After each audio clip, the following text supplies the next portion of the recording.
So Tony, if you want to sit in Virasana for that compactness of the hips, that's a wiser geometry. Otherwise, you can do cross-legged posture with the yoga pata on. You have the belt nearby across the top of the sacrum. And for today, just because we haven't done this in a while, just begin to pitch the trunk slightly forward to release the inner groins down toward the floor. Okay. And if you're sitting on height, you can also practice the same thing or explore the difference between sitting on some height and doing it flat on the floor. And then keeping the inner thighs moving down to the floor. And Tony, you can do the same thing in Virasana, ascend the trunk. And then just take your hands, as we did on Friday, trace the side walls of the chest, move the armpit chest forward, but make sure you're not digging the lower spine in that action. And feel how that elates the chest. You could take a nice even inhalation. Feeling the skin, the cloth of the body spread. And then pronate the palms at the roots of the thighs.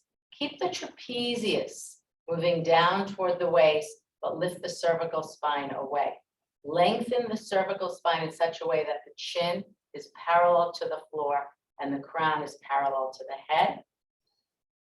And then as you close your eyes, resist dropping the chest down toward the floor. Take a few moments to get settled, feeling the touchstones of the buttocks in contact with the blanket or the earth itself. Sit and know that you're sitting, and encourage a sense of well-being. See if you can get off the treadmill of reacting to things, of moving, of planning, of judging. See if you can make space for fresh responses to arrive.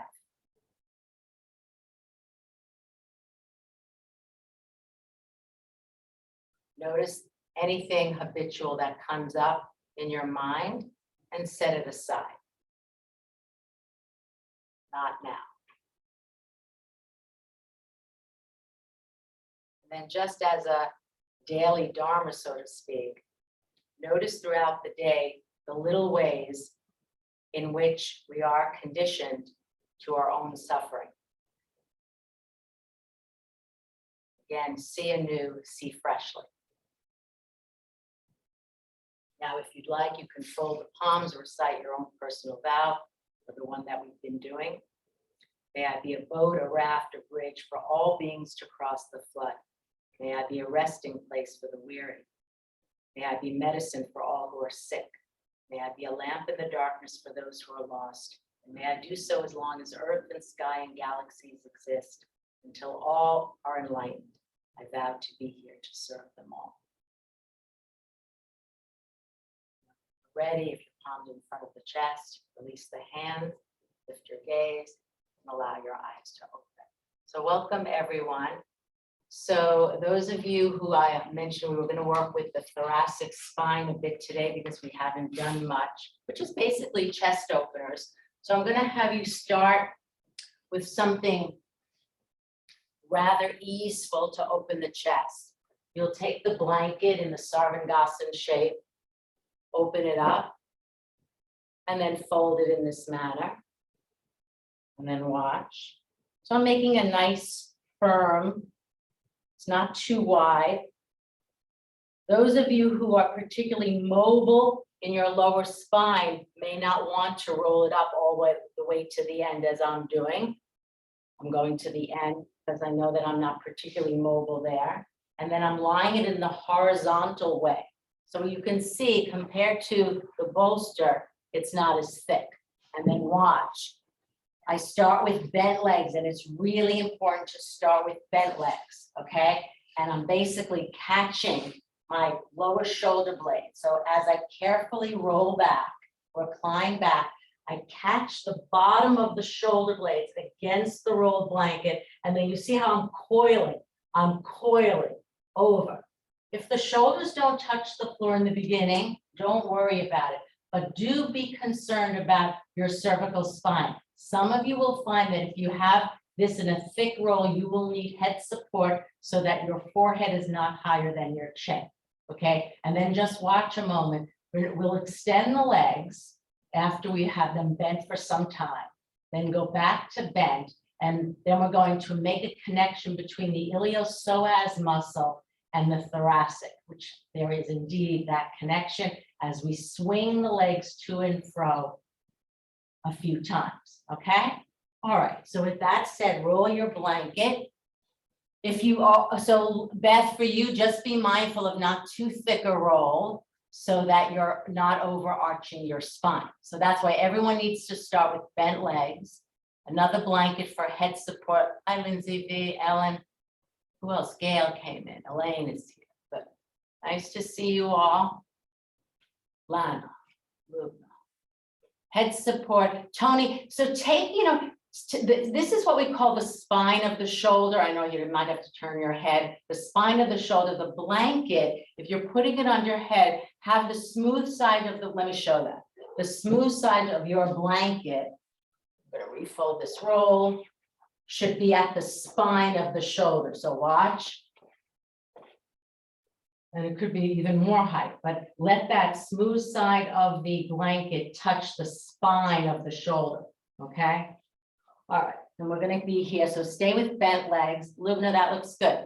Now just notice, bring your hands in the same way we did in cross-legged. Bring your hands to your armpit chest. Feel the skin spreading, it's rather obvious. As the thoracic moves in, the top shelf of the chest lifts. The pectoral muscles receive the stretch, and the skin, the cloth of the body, feels like it's separating from the skeleton, which is a beautiful feeling.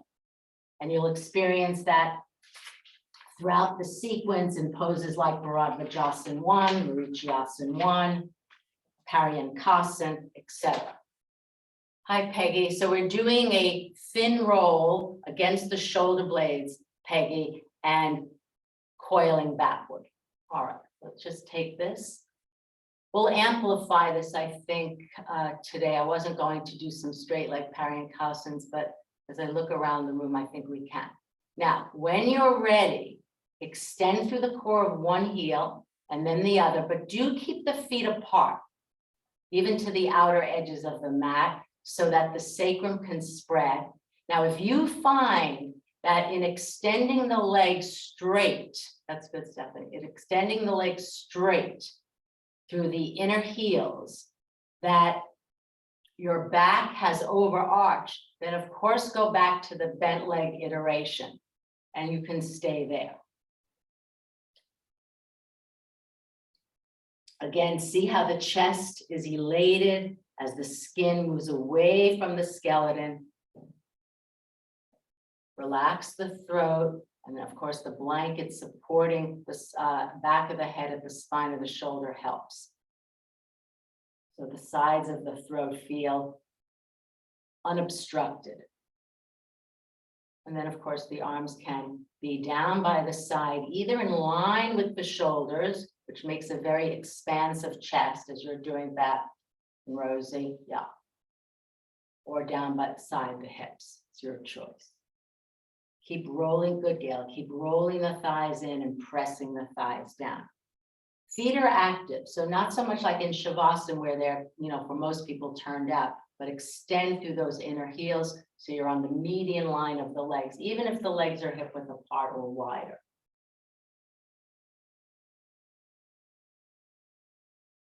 And in a moment, about another minute with straight legs, for those of you who have extended the legs, then you'll come back to bend and swing the knees side to side. And I want you to focus on the connection. We've done Ekapada Jethara of this swinging of the legs to and from, Rosie, throughout the past two, since early COVID, to release the low back. But there is definitively that connection between the iliopsoas muscle and pretty much T12, the thoracic spine.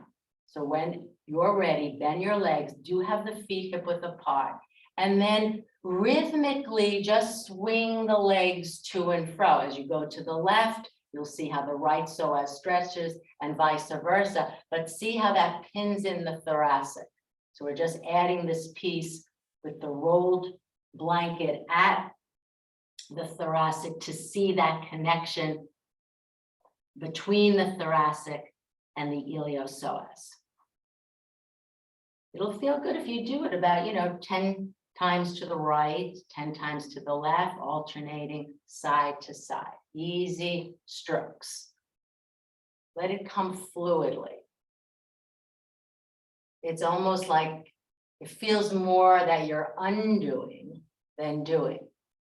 It's an antidote for being slumped over all day. Gail, that's it. Still the chest remains elated as you go side to side. You'll feel the bottom of the shoulder blade kicking in as you go side to side. And then when you've done an even amount roughly, extend one leg, the other. So if you extended the leg in the first position to the right, go to the left. Usually if if we don't give the instructions, you'll probably extend your most dominant leg, in which case for most people is the right, so extend through the left. Feet apart. Be on the median line of the legs.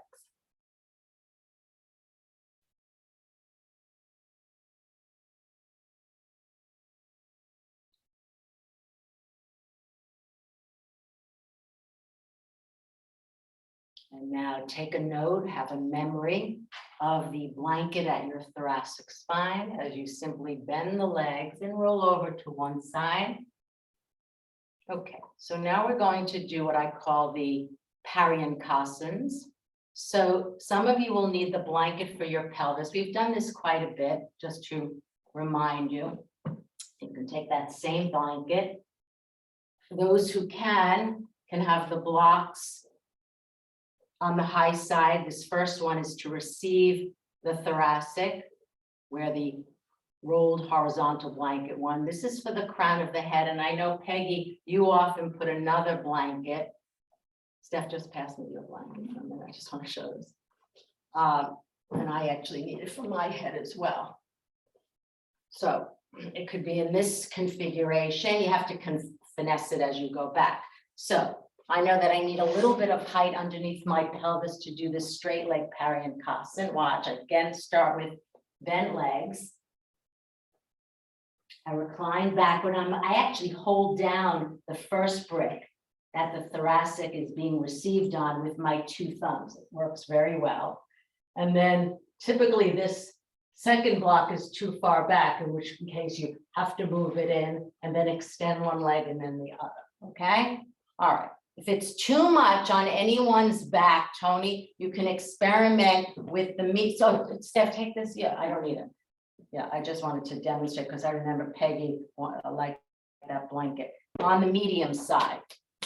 If you haven't done this in some time, if the blocks are foam, Nance, if you have foam blocks, they can topple, just know that, all right? All right, here we go. Straight leg Paryankasan. Blocks can be on the medium side. It's the ball. Yeah, actually, you know what? It's better to use the those heavy blocks, unless you can keep them in their place. Okay, let's see. Have the feet hip width apart. If it's too much, I do think the what I would do, take as your first line of defense, if it feels like too much to recline back, take a smidge more height under the pelvis would be the first choice versus lowering the bricks. That's good. Peggy, where is she? Okay. I can't see you, Peg. All right. So I want to just make sure your neck's okay. All right. Feet are hip width apart or wider. Oh, Lindsay, you don't have the blocks. You could do with two, or you could also do with a bolster. Okay, Rose is good, good, good, good. All right, now I didn't show the other leg positions, but I think you all know them as we move through these, what do I call the Paryankasans. That's good stuff. You can extend one leg and then the other if you haven't already. Let your lumbar spine spread. Again, trace with your hands the length that you're creating in the side ribs and that ample upper shelf of the chest. Again, feel the skin spreading, moving away from the skeleton muscles. And as you know, when we become tense and anxious, that skin tends to collide with the muscle. Last week, I used the imagery of ice and exploring the movement in the intercostal muscles, chopping up that ice. Okay, now see if you can stay in the chest in its place, keep the chest occula in its place, and simply fold, I'm using that word deliberately, fold the legs, not using your hands ideally, unless your arms are very long, into Baddha Konasana. Baddha Konasana, yeah, Baddha, soles of the feet together, good, that's it. Now you'll feel, obviously, how much more lift there is on the chest. Lindsay, you can also do Supta Baddha Konasana now if you want to go flat. I mean, you can do it with the chair. I mean, all these positions can be done like that with the chair. Press the feet strongly, widen the thighs away. Appreciate the width across the pubic plate now. The freedom in the diaphragm, that Supta Baddha Konasana geometry makes that freedom, like Viparita Karani. Good.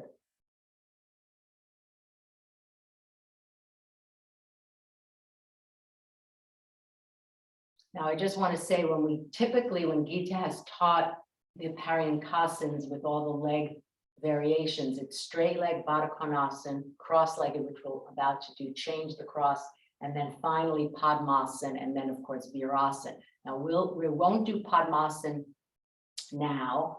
Some of you might want to touch it at the end of the class with the Virasana leg iteration. So now when you're ready, you can stretch the legs. That's the very best way before you bring the legs back to Swastikasana. So getting out of the knee flexion, good, Nancy. Now cross your legs at the shins, Swastikasana, stay there.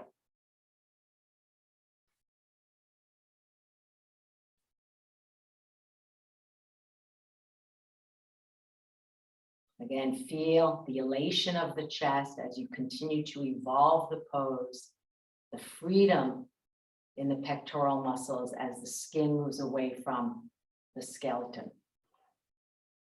Change the cross. Good. Looks like many of you know these and have been practicing them.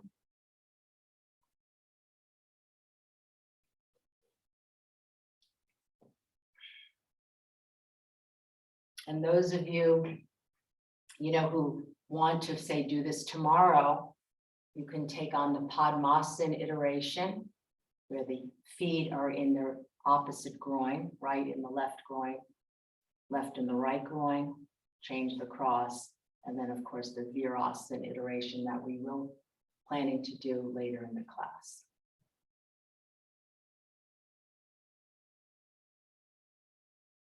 Okay, now take the legs, unfold the legs, bring the feet flat on the floor, hold the sides of the mat. So be careful with this exit, hold the sides of the mat with your hands, and now lead with your chest as you press the feet down. Press the feet, hold the sides, okay, Steph, now go. And up, yeah, and up you come. One even movement. And then everyone give a good stretch to your legs. All right, now watch, because we rarely do this. We're going to come into a pose. Rosie, I think this is Chaturangasana, but I think it is called, I think Jarvis has called it that. Basically, it's the Sanskrit for all fours, like Chaturanga Dandasana. So watch. So I'm going to have you come into an all four position, but we're calling it Chaturangasana. And be mindful, remember that roll in that thoracic. So you're not doing this. Do you see that? How I just took my abdomen toward the floor, overarching my back. I just want to move the thoracic spine. You probably can't see it. So I'm bringing my awareness to where this band, right at the base of the shoulder blades, which I'm tracing with my thumb and index finger. And from here, I slightly move it away from the ceiling. But in that action, don't let the abdomen dip toward the floor. So it's a small, there it is. a small but doable action. A small but doable action. Put your mind right here at that band where the rolled horizontal blanket was. Do a few times in that manner, and then pushing the floor away, keeping the arms firm, come into Adho Mukha Svanasana. Elaine, you can do Chaturangasana a few times and do the Supta cycle while we're doing dog pose when you're ready, Elaine. Where is she? Okay, Chaturangasana everyone can do. Yes, that Lindsay V, that's good.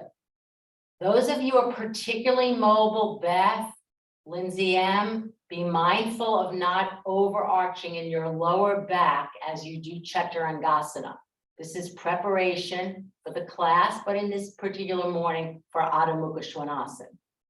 Remember, try to keep the cervical spine looking long. Look forward more from the bridge of the nose than from your chin. It's subtle, but yeah, if you lift the chin up, you'll get that bend at the occipital ridge. Look forward to move the thoracic spine a little bit away from the ceiling. So you feel that firmness in the shoulder blade band.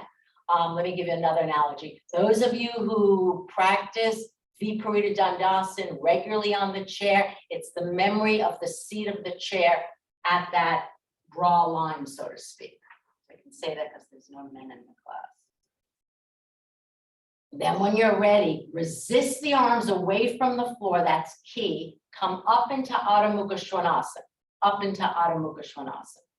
When you could just stay in the Supta, then go into the Supta cycle when we do a few down dogs. Okay. Keep your arms firm,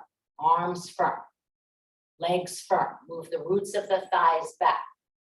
Roots of the thighs back. That's it, Beth. Just take care of the shoulder with the chair. Okay, now come down, back to all four and do it this way. Again, for the thoracic. So back to Chaturangasana. And then you're gonna come up. This time, bend your legs, get the apex of the pose, the buttocks, and then resisting through the arms. Don't drop the forearms to the floor. Move the thoracic spine in as you simultaneously stretch the roots of the thighs back. So this bent leg position is very helpful in establishing the thoracic spine, moving in as you straighten the legs. Okay, so now when you're ready, from a bent leg position, Beth, just do it with the chair.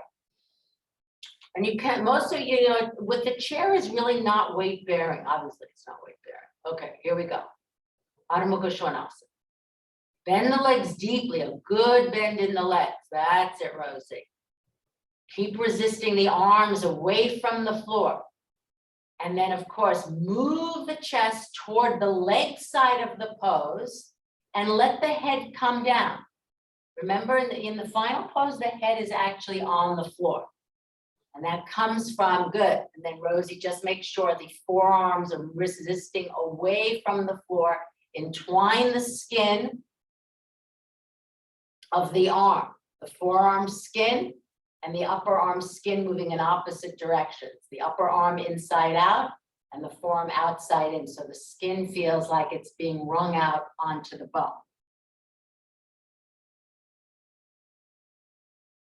Okay, and then come down, take another and final Chaturangasana, and then repeat the bent leg Adho Mukha Svanasana, foreign from the thoracic. Okay, when you starting all four with the thoracic spine in without dropping the abdomen toward the floor, up you go, bend the legs deeply. When you bend the legs, see how close the chest is with the thighs. I talk about this a lot in the abdominal work, merging the chest with the thighs. That's it. Merge the chest with the thighs. See how the thoracic spine moves in when the legs are bent, and then slowly resisting the forearms away from the floor. Stretch the legs back at the roots of the thighs and sink the heels down. Chest to leg side, drop the head down. Release the head down. At some point, the head is received by the floor. And then walk your feet toward your hands. Good, and up you come. All right, now with the chair, this one, Utthita Marichyasana 1, you don't need, everyone doesn't need a yoga chair, but do have a wall. Some of you know you need, may need a belt. I don't think of anyone's for their hips. All right, so take the chair in such a way so the chair seat is against the wall. Let me just show it. Just talking to myself. Keep myself human. All right, here we go. So there. All right, so in Utthita Marichyasana 1, Utthita means standing iteration. So I'm raising my leg, my right leg, to the chair seat. Now, when I do that, my knee is in line with my groin. I actually want such a way that the knee is a little bit higher so that the thigh is on a smidge on a downward slope. So I'm going to place a foam block. Ideally there for safety should be a mat piece, especially if you're using a wood block that may slip slide away. So I'm raising my foot on the chair seat, and now the knee is higher than the groin. Now this is important, guys, a few things. One is that my hip is it's not touching the wall, but as I would say, it's against the wall, not pushing into the wall, but it's like a finger away from the wall. And then the root of my standing left thigh, here's the root of my thigh, it's in line with that left ankle. And then watch. So I'm going to turn toward the direction of the wall. But as I turn, I'm drawing the skin from the outer right knee to the hip, the outer right hip. I keep this left hip pretty much in its place. And then I turn from the waist, we did work with twist last week, from the side walls of the chest and from my shoulder blades toward the wall, okay? Those of you who are particularly flexible, resist pitching the trunk forward, okay? Utthita Marichyasana 1 to the right. Yeah, some of you, Rosie, that's it with the block. Good. Beth, yeah, make sure. So in this one, typically the standing left leg is behind the groin. So some of you will have to step in a bit. So we're doing Utthita Marichyasana. Lindsay, I think you can do this. No? No wall space? I have a buddy next to me doing a puzzle, and so my space. Oh, I see. Okay. All right. So I'm just going to do the regular pose. You can do the regular pose then. All right. So now when you're ready, just take the arms up to get length in the side walls of the chest. All right. Now turn to the right. That's it. Arms slightly bent as you saw mine. Palms or fingertips to the wall. Take the root of the left thigh back.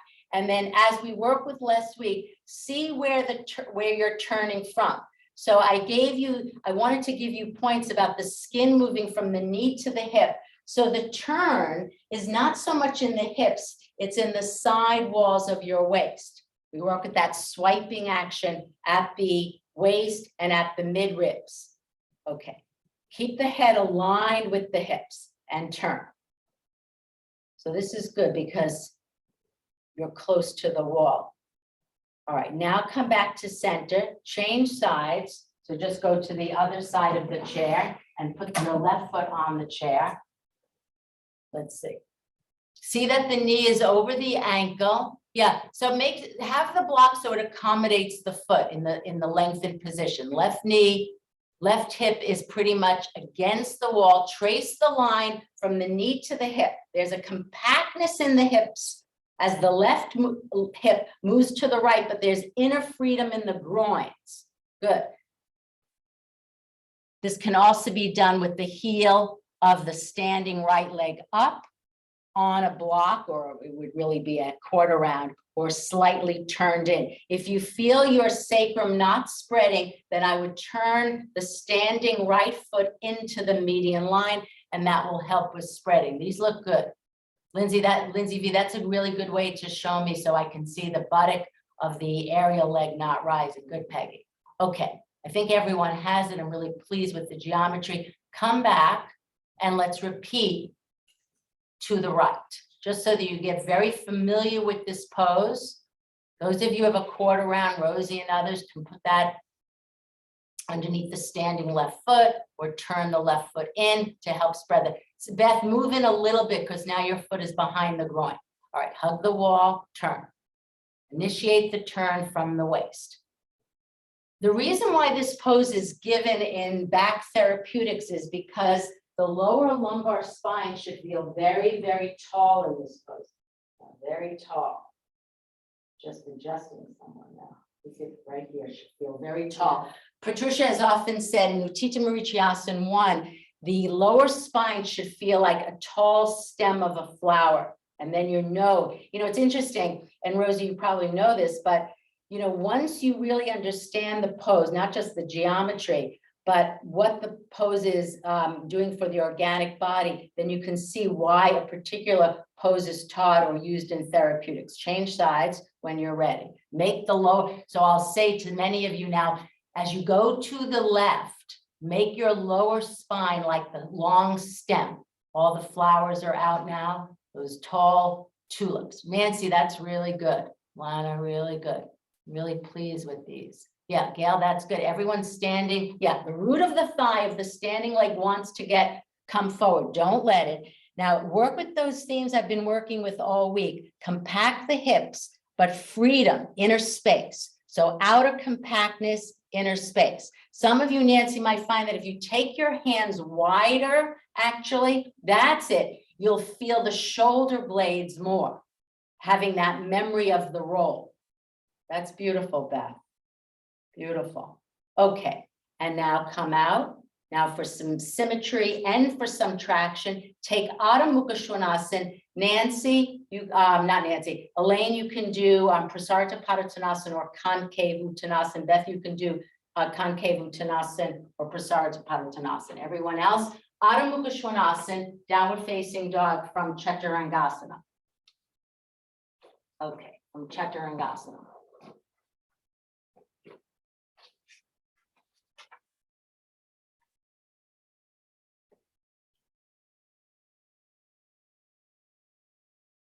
Sink the heels down, remember the upper arms, resist away if you need to. Move the thoracic spine in. Work with the bent leg posture. Bend the legs deeply, merging the chest with the thighs. Resist the forearms away from the floor as you simultaneously take the roots of the thighs back, and then see what comes now in taking the head to the floor. Good, Rosie. That's it. At some point, the head comes down. Now, look at the distance between the crown of your head and the floor. Just look at that. Measure it in that airspace. Maybe it's 2 inches, maybe it's 4 inches. Okay, now come down and put some surface that measured that height, be it a blanket, a block for many of you, could be on the medium side, so watch.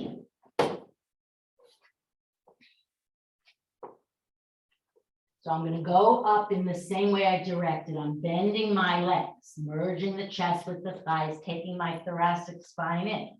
And then this block on the medium side is going to receive in a moment, hopefully, the crown of my head. The remote. Okay, and now bending my legs, Stephanie's here, that's what I'm trying to do. And now the crown of the head is received by the brick. Now, for some of you, maybe this is too much height. Maybe you just need a blanket fold. Rosie, it looked like you were very close to the floor. Maybe it's just this amount of height.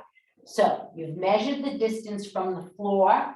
Now, I will say, if it bothers your neck in any way, maybe not putting the crown of the head on it and maybe just the forehead might be more applicable. If anyone has questions, please come on. Don't be afraid to come on. Remember, you know you have the wrong height if your arms are bent. The arms need to be straight, as we've talked about 2 weeks ago, to have access to the legs. So measure that distance again, that's it, and take the head down. Take the head down. That's good, but now what happened to the feet? Now you're feet are too close in there. Remember, the spine receives the action of the legs and the arms. Spine is moving in. Elaine, that's fine. Spine is moving in. Take the crown of the head down, the final pose. So supported Adho Mukha Svanasana. Yeah, that's good stuff. Be on the median line of the legs. Median line of the legs. Beth, be mindful now, because now the buttocks, the shape is that we can go over at the end of the class. Because I think now what's happening is that the lower spine is really dug in. So take the legs further back. That first thing, take the legs further back. All right.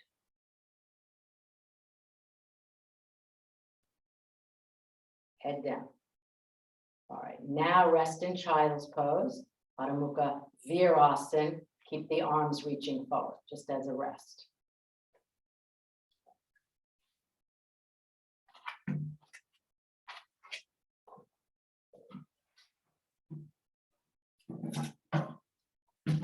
Now we're going to do chair Bharadvajasana.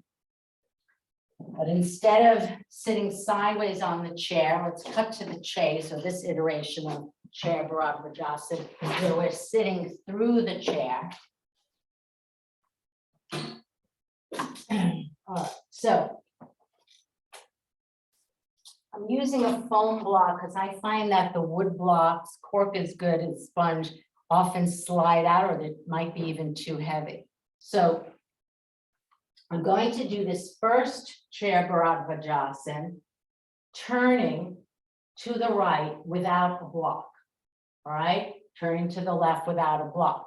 And I want you to feel, where do you turn from first without the block between your thighs? So most of you know chair Bharadvajasana, not sitting. So this is the typical iterations where we sit sideways and turn. But today we're sitting through the chair in the middle of it. And without the block for the first one, again, trace the line you can see on my tights from the outer knee to the hips, keeping the hips compact, which is difficult in chair Bharadvajasana without block. Inner freedom, outer compactness, inner freedom, turn to the right. Okay, you're aiming to get the right hand holding the chair seat. Okay, so I want to see these now. All right, here we go. Have the feet hip width apart. Where do you turn? The question to ask yourself now is, where are you turning from? Is it your hips, the side walls of the waist, the mid waist, the shoulders? Turn to the right, go. Be in the middle of the chair, not too forward. Aim to get the right hand to the back seat of the chair. And now come back to center and go to the left. Again, get the hips compact, trace the skin from the knee to the hip, freedom in the groins, observe the hips, observe the knees as you press the feet and turn to the left. Okay, now come back to center, insert block between your thighs, which actually controls the movement. When you have the block, it's there so you don't initiate the turn from the hips. The foam work well over the core. And then watch, we'll take the arms up, and then you can also take the arms out to the side, Nancy, and swing a little bit. Sometimes movement is helpful, and turn. This time, aim to get the right hand closer so it's more in line with the left buttock bone, and turn. Those of you who are flexible in your lower spine, resist the trunk coming forward. You're like a planet turning on its axis. Okay, when you're ready, put the block between the thighs. Hug the block from your hips as we've done in Tadasana. Extend the arms up if that's appropriate for you, or take the arms out to the side, and then with movement you can turn or just aim the left hand on the backrest and the right hand to the in line with the left buttock bone. Okay, now find yourself in space. Can you create that? Good, Peggy. The same tallness in the lower spine. And then turning at the waist, turning at the midribs, turning at the shoulder blades. The head is the last to turn. Well done. Now come back to center. All right, again, you can use movement, just different ways to come into the pose. Arms up, aim well. That's it. Let the elbows go out to the side. Decentralize the arms a little bit so you feel that thoracic spine. Throughout the sequence, you can have that memory of the horizontal roll. The horizontal roll. That's it. Avoid leaning back, which none of you are doing. Avoid leaning forward. You're that planet, your trunk is rotating on its axis. Good. Yeah, that's really good. All right, now come back to center and take another Chaturanga and Adho Mukha Svanasana. All four to dog pose. If you're not doing dog pose, you can get the same work with the just holding the chair. All right.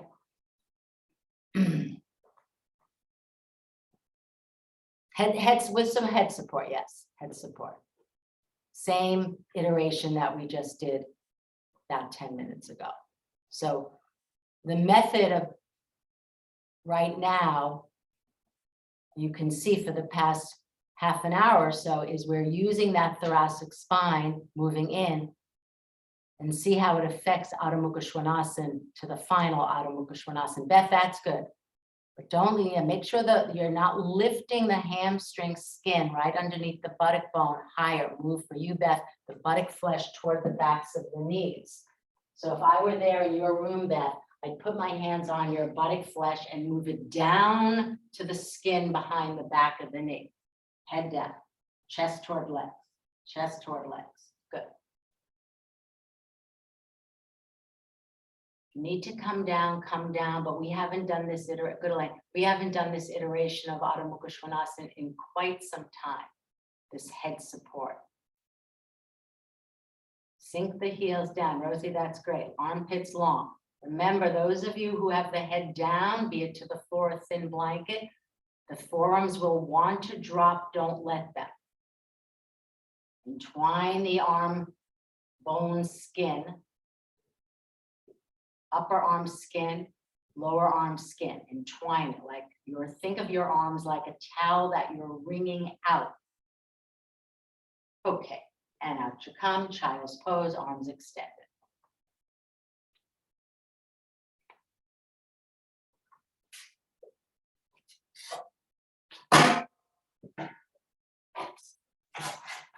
All right, now we're going back to sitting in the chair, and we're kind of doing a chair iteration of Pashasana.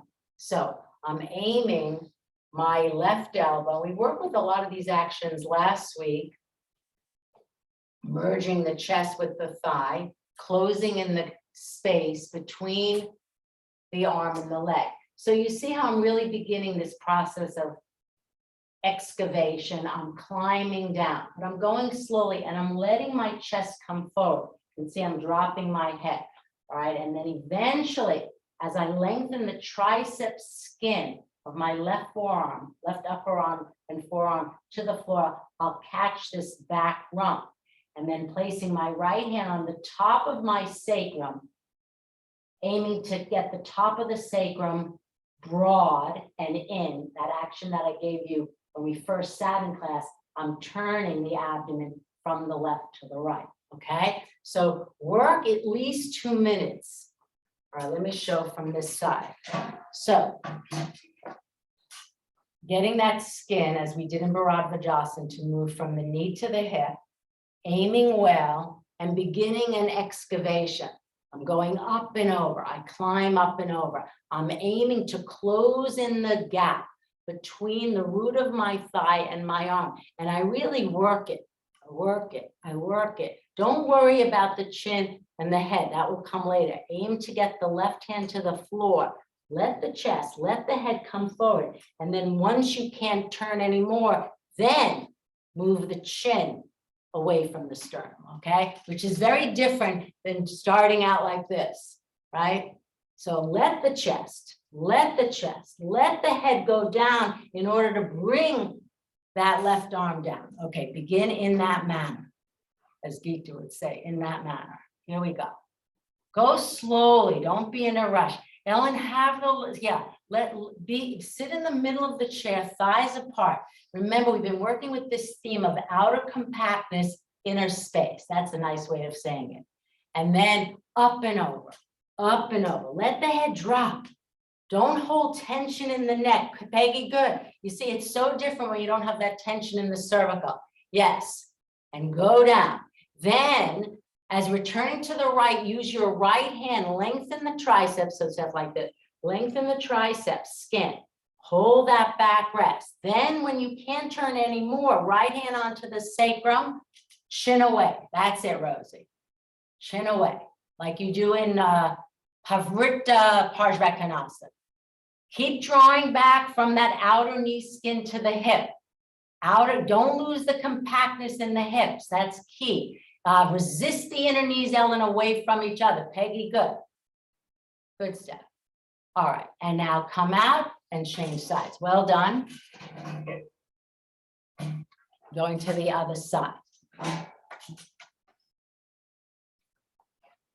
All right, so sit in the middle, feet are hip width apart. Tony, your feet are hip width apart, knees are apart. All right, now, actually just take the arms up and then arms out to get width, and then right arm. And again, begin that, have the elbow bent, begin the let the chest, let the head come forward. Yes, close in the gap, close in the gap. So good, Rosie, that's a good angle for me to say. So I should see no space, especially if you're facing me, between the right side of your body and your left thigh. Gail, good. Oh, yes. Have the memory of the roll being there. And then when you can't go down, remember to use the opposite arm to lengthen that tricep skin, because eventually you do want the hand to the floor in a pose like Pavrita Parshvakanasana, or the hand comes to the back rest. And then the other hand, that's it, on the sacrum. So you're feeling the width of the sacrum and moving the top of the sacrum. Remember that feeling when we first started class in cross-legged and I asked you to pitch the trunk forward. The top of the sacrum moves in and up, in and up. Well done. Yeah, try it again. All right. That excavation stage is really important, as is the chest and the forehead. Let it drop, release the cervical, no tension. And now come up. All right, now watch. I'm going to take the chair. Let's see how I should place this. Put my right leg. So now I need a fairly, actually, you know what we'll do, because some of you might need a little bit of an iliopsoas stretch before we do this. Take your Utthita Baddhasana. This one, if you need the chair, use it. So let me show you in profile. You all know this. I'm aiming to get the knee aligned with the knee and the heel to the outer, not touching the buttock. Those of you who can hold the foot with two hands, then do so. Can be near a wall or use the chair. Watch, Nancy, watch how the trunk, Steph too. Don't let the trunk come forward, because then you'll bypass that iliopsoas muscle. Rosie, yeah, lift the sides of the pubic bone, lift up. Little suspenders on the pubic bone. The chest wants to pitch forward. Don't let it. Actually, the truthometer here is if you had your whole, you never do it this way. If you had your whole chest against the wall, that would be the true test. Don't let the chest come forward. You can also do the iteration prone. All right. Change sides. Aim to get the knee, whichever the leg that you're doing the bent leg side, in line with the other knee. Aim to get that heel to the outer buttock. That's a good stretch. Feel it? Then don't let the pubic bone drop. So the pubic bone is here, right here. Yeah, lift it up, up. Resist the temptation. Remember, the standing leg is an abduction. It pins in. Okay, now let's take a chair iteration of Pavrita Parshvakanasana. So back to that Pashasana. Let the chest, let the head come forward. I'm aiming to get the left hand down to the rung or to the floor, okay? We've done this before. All right, sit in the chair. Those of you who are tall might need some blanket height, but I don't think anyone does here. Left elbow to outer right knee. And remember, make it a process. Don't, Rosie, got the height. Make it a process. Now let the chest and the head come forward. You have to close in that gap, everyone, between the left side of your chest and your inner right thigh. But again, can you merge that? Can you still connect the dots of skin to hip, right? Outer hips are compact. Outer compactness, inner space. I'm giving you a little bit more nuanced instructions because we have done this work in other asanas the past month. Aim to get the hand, the left hand to the floor. And then again, if the chest and the head, if the head is down, then finally move the chin away from the sternum in the final pose. That's good. Hand can be again in the back sacrum, just like we did, or alongside Rosie, and change sides when you're ready. Peggy, beautiful. Left leg in front, go slowly coming out. That's it, Scott. Are these okay for you? Okay, left leg in front. You're aiming to get, remember, do make it a process, because I really want you to feel like you're working it. So your elbow, your right elbow's on your outer left leg, and you're beginning the process of kind of going up and over, up and over, up and over, because we're going to do this from the floor in a moment, up and over. That's the process. And then when you can't turn anymore, you can lengthen that tricep, skinned toward the wrist bone, aim to get the hand to the floor or to the rung of the chair, and then move the chin away from the sternum. So this is the process. Merge in the space, Lana. So the arm, yes, the leg is right in that armpit. You should feel how the skin turns. Okay. All right, now because we did such asymmetrical poses, let's repeat Adho Mukha Svanasana again, and then we'll go back to the floor iteration, just because it always feels good. From Chaturangasana again, and head down. Go back to the Adho Mukha Svanasana with the head down. Or you can just stay, those of you who are not doing dog pose, just keep doing Chaturangasana. Working the thoracic in that way. Again, appreciate how, when you bend the legs, how the chest and the legs begin to merge, how it moves the thoracic spine in, and then keeping the resistance of the arms away from the floor, stretch the legs back and see if you can take the head down. It should drop the head down. So it can be the forehead supported or the crown of the head supported. Well done. Okay.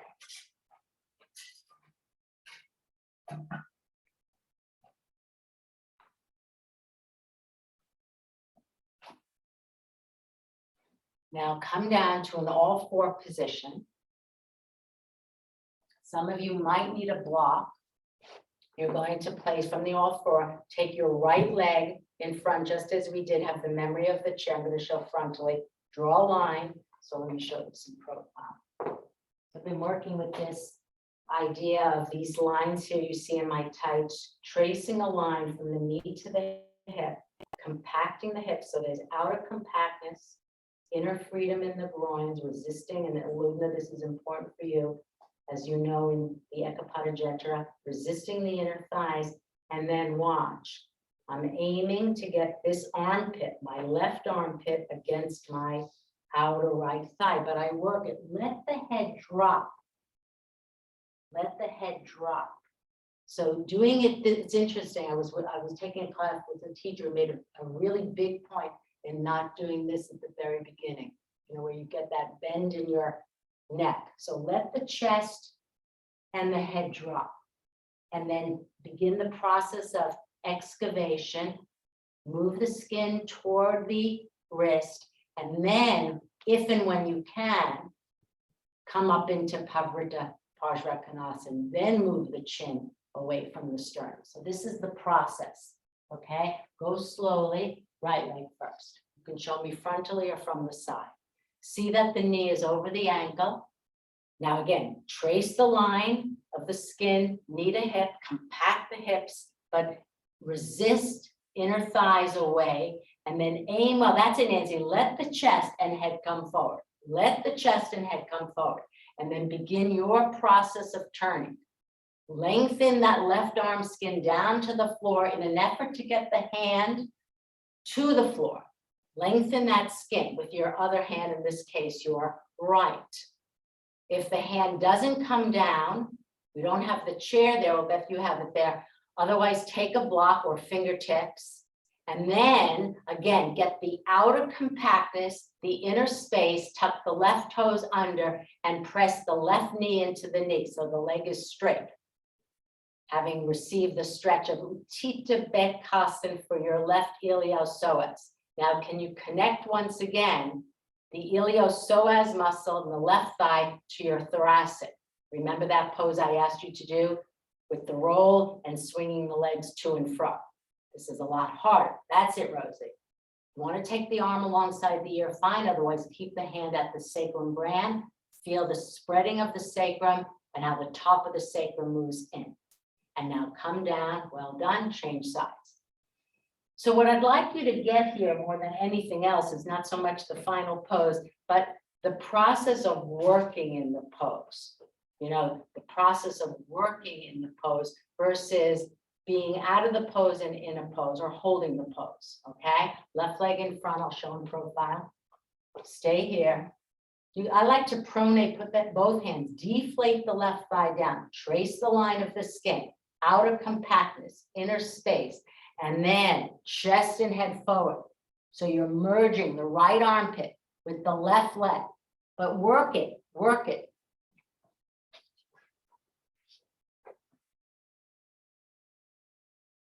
And then when you can turn any more to the left, keeping the hips compact, inner freedom in the groins, then tuck the back right toes under, stretch the leg by pressing the knee into the knee, and move the chin toward the sternum. Move the chin toward the sternum. So you're in the final pose. Good, Lana. That armpit is nestled in to that left leg. That's it, step. And go up. And then watch how that left hip, this is where all the pieces fit in. You see the variable, see how the left hip wants to move out. Don't let it. Left hip to the right, right to the left, outer compactness, inner freedom. And down you come. Okay. Now, again, for symmetry, take Chaturangasana to Adho Mukha Svanasana, head support, down dog. Not doing down dog, just do Chaturangasana. And then we'll move on to Urdhva Mukha. Beautiful, Rosie. See if this is more easeful now. Again, remember to employ the bent leg method. It really has so much to offer the thoracic. Bent leg method. So that the chest from the get-go, and the legs are bent, from the get-go, the chest is closer to the thighs, just like Parsva Kunchanasana, supine.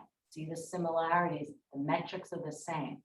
Okay, and down you come. All right, now we're going to take the chair. If Rosie and others don't want to use the chair for Urdhva Mukha Svanasana, so be it. We're doing upward facing dog from Adho Mukha Svanasana, so watch. Beth, I think you could be fine as one with this one. So you're taking Adho Mukha Svanasana, just holding lightly the edges of the chair. And then I'm going to come onto the balls of the feet, get the pelvis right, the roots of the thighs right up to the seat of the chair, and then go back. I'd like you to go with movement about 6 to 8 times Urdhva Mukha Svanasana. Lindsay V, I think you can do with chair. You haven't done this.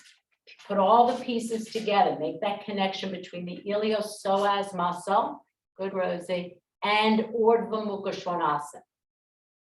Lane, I think you can be good with this one. Go back and forth. Stephanie, you can walk in a little bit. So yeah. So put it together now, all the pieces of how we worked with the iliopsoas muscle and the thoracic. Now, have the memory once you've touched Urdhva Mukha for that second that you're in it, find that band, that rolled blanket. That rolled blanket at the shoulder blades. Do at least 6, not staying long. It should be rather easeful.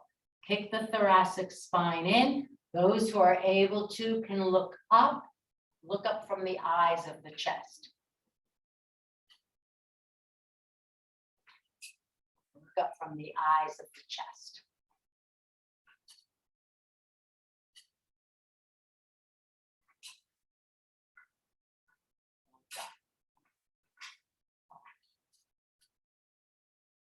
Few more in that manner. See if you can make your chest absolutely perpendicular to the floor. Those of you who can or want to come onto the tops of the feet, which will move the tailbone in more than when you're on the balls of the feet. That's a possibility now for the final 2 or 3. Onto the tops of the feet. See if you can roll onto the tops of the feet at the same time. Make your chest stand up. See if you can move that part of the armpit chest that I alluded to earlier through your inner arms.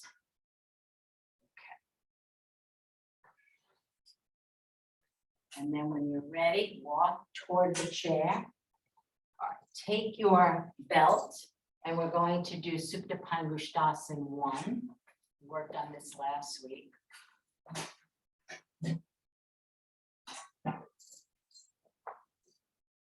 You can start from the bent leg position as I'm doing.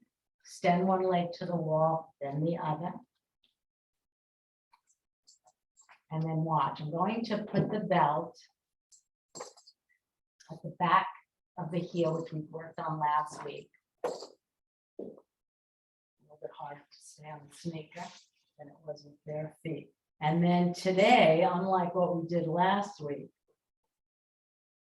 I want you to bring your elbows to the floor. So, you know, we talked about this a while ago. There are different iterations of Supta 1. So when the elbows are on the floor, I have the ability to kick the thoracic spine. What you just felt in Adho Mukha Svanasana, I want you to get in Supta 1. Another way of saying is don't let the spine sleep on the floor. So we're using the elbows down to kick the dorsal spine, the thoracic spine in. All right. So as you all know from taking the steps, use this, yeah. That's it. Start at 90, elbows down. Yes. And use the elbows in contact with the surface of the earth to kick the dorsal spine in. Get that pinning in of the shoulder blades as you felt. Yeah, it's made a little bit further down, Nance. Get the elbows actually, and you might have to make a bigger loop with the belt. So the elbows come down. Now find out in taking the elbows to the floor, no need to press down on the diaphragm nor on the throat. So relax the size of the throat, even if you need to open the mouth. So your mission is to move the thoracic spine in this iteration without hardening the throat or the eyes or the neck, which is often what we do when the elbows are down. And then of course, move the leg any amount toward it. So this we would say is Supta Pangushtasana 1, for and from the thoracic, for and from the thoracic. Keep that right leg straight, knee into knee. Hips are balanced. The metrics of Supta 1 is such that the legs are straight, the hips are balanced, the side ribs even. Begin to move the leg, use your abdomen now. Of course, it becomes an abdominal Kunchanasana pose as you move the leg toward the chest. Abdomen spreading and abdomen moving back toward the back of the spine. It actually moves back. Like we spoke of this 2 weeks ago in the abdominal class. It's like sandwiched in between the front of the spine and the back body. Change sides when you're ready. Those look good. So again, use the elbows down in contact with the floor to kick the dorsal or thoracic spine in. Have that memory of the roll at the very beginning of Chaturanga, of dog pose. So you build a memory in your body, and we're using each pose as a platform for the other pose, right? So the last pose you were in was Adho Mukha Svanasana. You have that memory in your back body. Now use the elbows to kick it in. Actually, it was Urdhva Mukha Svanasana, sorry, it's up dog. So we could say it, can you create an Urdhva Mukha Svanasana chest now in Supta 1?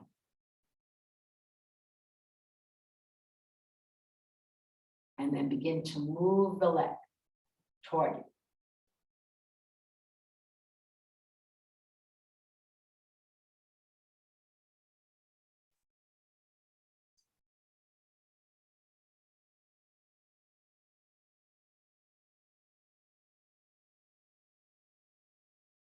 All right, and now take the leg down unless that was much less time on the other side. All right, so I'm going to give some of you options here. So we haven't been doing this pose regularly. So I'm going to do chair Viparita Dandasana at the wall.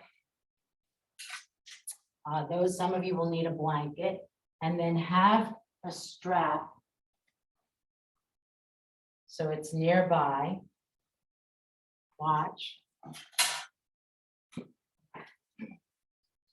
So I'm going to take chair Viparita Dandasana. Reclining back. Remember what we did at the very beginning of class, placing the shoulder blades on the roll, and then extending one leg and then the other, at which case now I'll come more away from the chair. So you'll touch that pose. You can hold aside the joints of the chair. Some of you will be able to take the arms under, coil in and up, and then coming out. And then we're going to, some of you will do this. I'm just showing you one lump sum.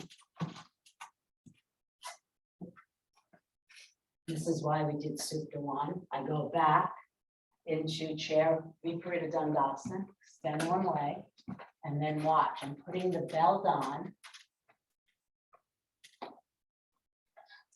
and taking the leg up and hold the belt with 2 hands. Okay, I want to keep this leg straight, and I want to move this leg. It wants to move to the backrest of the chair as far away as I can from the backrest, all the while keeping the outer compactness and inner freedom, and then come up in the same manner. Okay, so some of you may not take it to that last stage of Ekapada Viparita Dandasana. Fine, then just do Viparita Dandasana. If you don't have a chair, you can do Ustrasana. So I'm giving you lots of choices.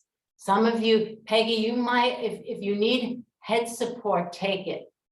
If you're doing chair Viparita Dandasana, or just do camel pose, Peggy, or even go back to Urdhva Mukha Svanasana for that matter, upward facing dog, if anyone's neck is bothering them. Okay, all right, let's see these. Tony, you can go back to Urdhva Mukha Svanasana. Ellen, that's good.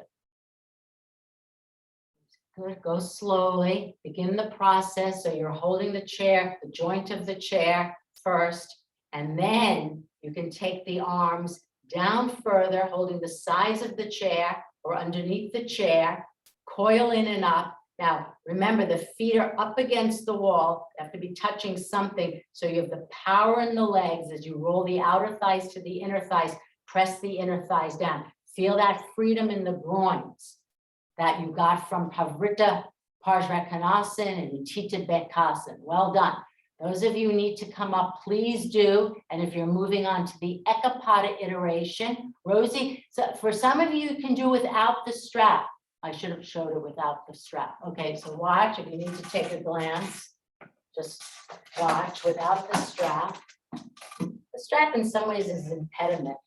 All right, so I hang the leg off the backrest. I go back and go toward the wall, recline back, hold the joint of the chair to get length. All right. And then I extend one leg, and then I'm going to take the leg up. So you have the memory of holding the belt in Supta Padangusthasana. What? The leg wants to bend, don't let it. Okay. Rosie, let's see. Many of you can do Ekapada. Ellen, try without the belt. Move the leg. Yeah, don't let so Ellen, you see how the leg is drifting back? Lumna, let me see without the strap. Just move the leg away from the chair seat. You're gonna use your quadricep muscles. You have to. Beautiful, Rosie. That's at 90. Lovely. Good, Gail. You can go back to now many of you are going back to Supta 1. I find when I hold the belt is I create more tension in my neck.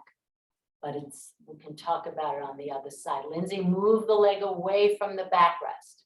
Beautiful. All right. Now, very carefully, descend the leg to hook it around the backrest. Hold the joint of the chair, up you come. And now you're in just the right position. Come sideways, the Bharadvajasana that we did not do, Bharadvajasana, chair Bharadvajasana, sitting in the middle and do Chair Bharat Vajrasan sideways version. So now you can go this way. Yeah, you can do it that way. So just that other iteration, not sitting through the chair. Good, Ellen. But remember, put the block in because I don't want you to move from the hips. Put that block, the sponge works really well. So this, see how this contains the hips, but separate the feet, Ellen, a little bit more. And then remember, you're turning. It's not from the hips, it's from that left side of the waist to the right. Don't, without leaning forward. That's good, Rosie. Good, Gail. Let the elbows go out to the side. So that armpit chest, you can, as you go to the right, you can really feel how that right shoulder blade pins in when the elbows are out to the side, right? Can you feel that pinning in? And then move the skin of the trapezius muscle. As you turn to the right, watch that right shoulder. Don't lift the right shoulder up. Move the skin of the trapezius down toward the waist. Beth, I don't know if you realize, but you're leaning slightly backward in Chair Bharat Vajrasan. Your shoulders are behind your hips. Move the shoulders slightly forward. Okay, change sides when you're ready.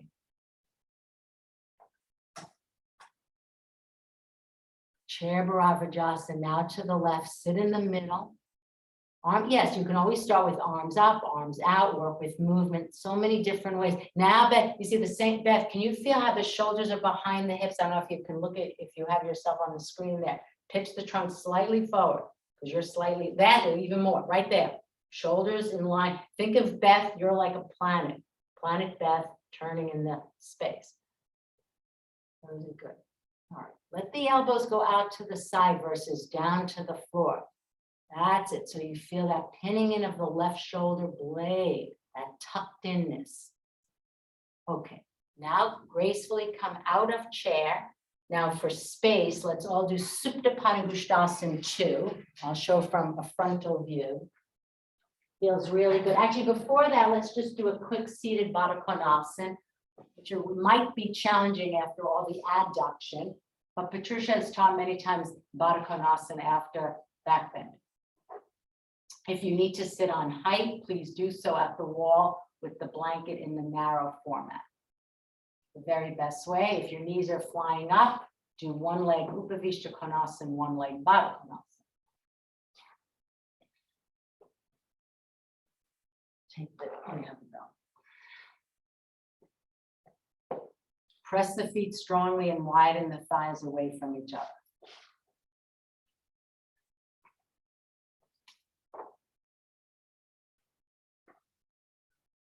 Now stretch out the legs. So I'll show you frontally, but I would do this at the wall, with access to the wall. So watch, you're going to go back to, well, you actually didn't do a Kunchanasana, but the work is merging the chest with the thigh, which is a metric of a Kunchanasana. I'm decentralizing my left leg, so I create width across my pubic plate, width in my physical body, and then I put the belt on, and I'm taking my right leg out to the side. So it's a decentralized Supta Padangusthasana 2 for inner space, inner organic space.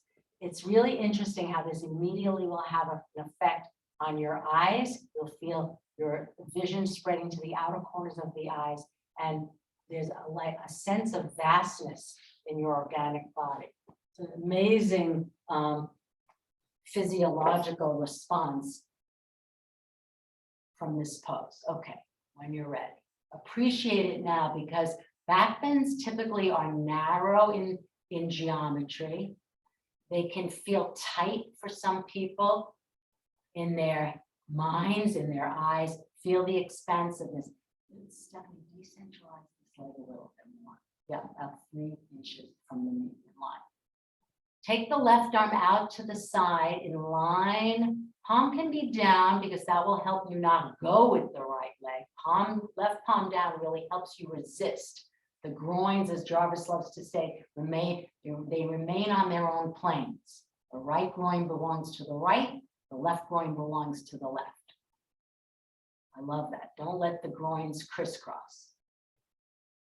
And just appreciate this vastness in your physicality, in your physiology, in your mental sheath as well.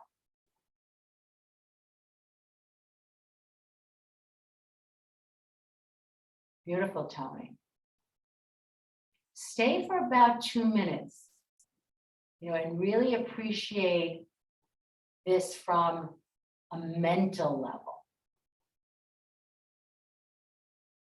Notice how the eyes immediately move to the outer corners, how you can take in more periphery in the room versus seeing from the center of your eye.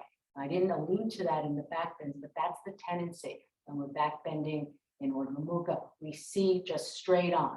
The eyes would tend to be more focused.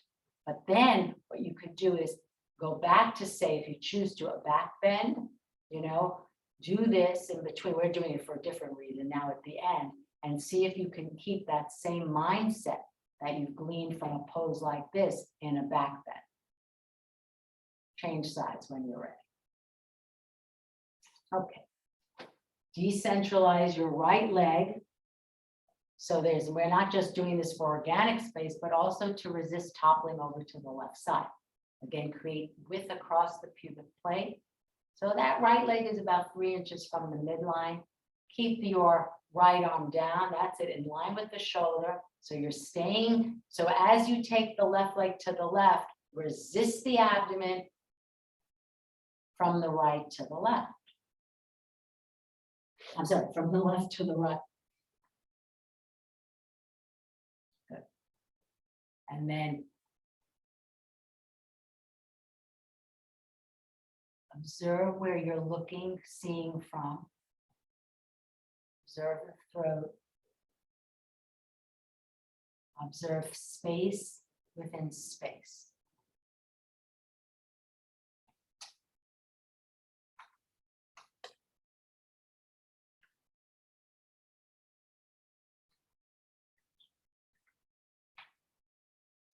Body has this quality of becoming more and more porous.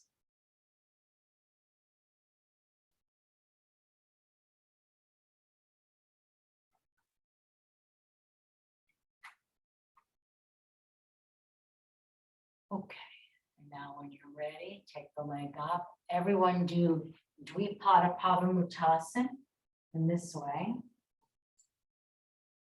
Again, merging the chest with the thigh. And also do with the pelvis support on the low side of the block. And then I'll give you some choices for Shavasana. Lower legs on the seat of the chair might feel nice on your back. Prone Shavasana could feel good. Knees on support of the bolster could feel good. So many of you have been doing Shavasana with the chair. And then the tall bolster, if you want traction in your lower spine, have the bolster on the tall side in this manner, so that you can use it. At the roots of the thighs, pronate, so the knees are slightly forward of the hips, pronate the hands on the tall side of the bolster and begin to shimmy the lower portion of the waist away from the chair. And then once you've gotten the traction in the lower spine, extend the arms with the palms up alongside your body, okay?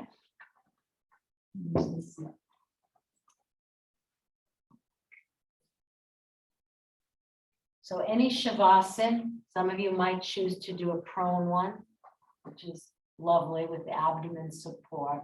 Maybe we'll go over that on Friday. Make sure the knees are that's slightly forward of the hips. Now the feet can turn out to the side in that natural position. So that seat of the chair is right in that knee pit. Your palms flat on the bolster. Then sense the body porous,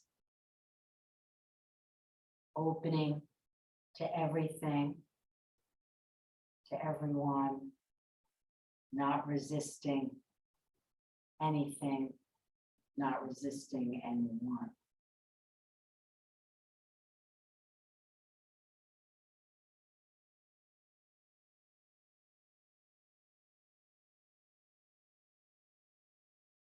Appreciate that you're in Shavasana, in community, as a friend to one another. all aspiring to know the truth of things, the way things are.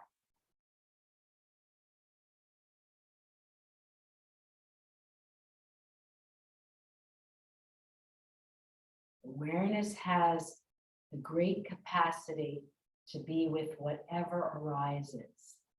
Our practice brings us to the edge of what we are willing to be with. And then the challenge for all of us is to then open up at that edge. Again, awareness has the capacity to be with whatever arises.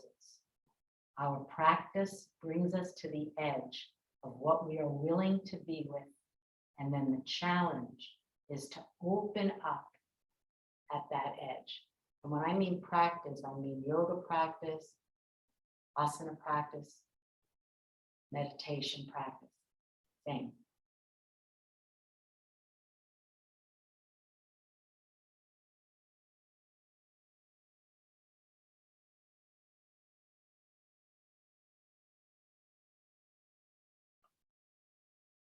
Again, let the body be porous. Let life flow easily through you. Think of your chest as a field that you're irrigating it, putting down any desire to control or to manipulate anything. Make space for warmth.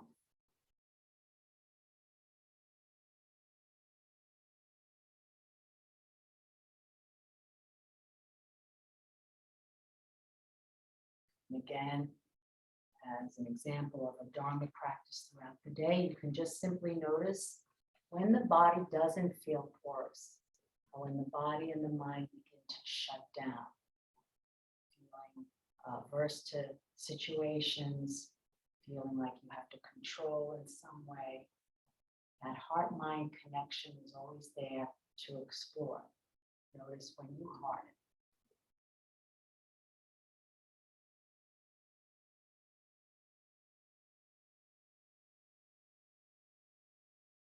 Sense your body receiving versus manipulating it.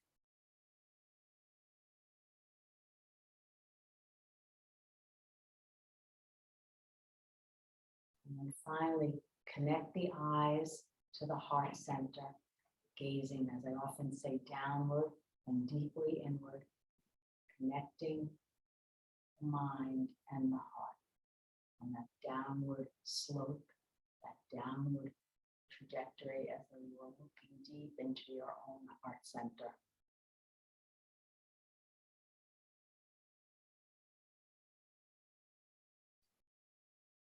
And perhaps even aspiring to letting all your speech, your patterns of thought come from that center versus from the mind.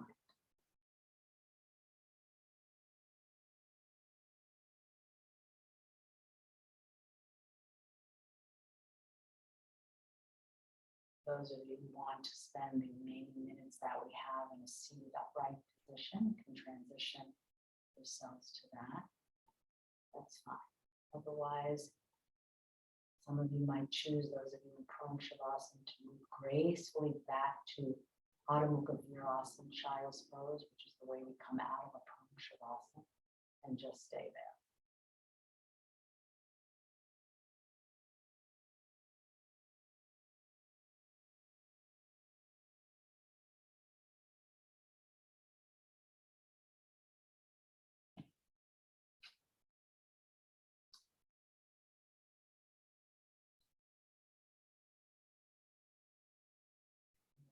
Ready. Okay, those of you with the bolster on can simply remove it. Then knees into the chest, slowly roll to your right side. So before I end the recording, I just want to, I forgot to announce it. So this yoga and aging workshop that we started back in January with the panel discussion, my workshop is this Sunday, April 24th from 1 to 2:30. And love you to join me. I know some of you I saw on the roster are attending. Thank you so much. And if you still want to register, you can go to yogaandaging.com and register. All right, I'm gonna end the recording. We can talk about it on the other side.